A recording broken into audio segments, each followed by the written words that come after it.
Operacioni ndërkombëtar Ura shënoi një tjetër hap, këtë radhë me sekuestrimin e pasurive me vlerë rreth 12 milion euro që i përkisnin 3 personave të përfshirë në një grup kriminal të trafikut ndërkombëtar të drogës në Durrës. SPAK bëri të ditur se në total janë bllokuar 21 pasuri të paluajtshme, mes tyre dyqane, truall, ndërtesa, njësi shërbimi, bodrume dhe apartamente që ndodhen në qytetin bregdetar. Pasurit besohet se i përkasin Elvis Doçit, i njohur ndryshe si Visi i Pojës, Eugene Draxhit dhe Ervin Zeqirit, të cilët dyshohet se i kanë përfituar nga aktiviteti kriminal i trafikut të lëndëve narkotike.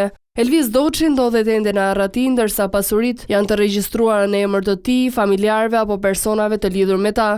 Grupi kriminal trafikonte kokainë nga Ekuadori dhe kanabis nga Shqipëria drejt Italisë. Operacioni Ura u finalizua në maj të këtij viti si një goditje e përbashkët e SPAK dhe autoriteteve italiane në bashkëpunim me Eurojust dhe Drejtorinë Antimafjas në Bari.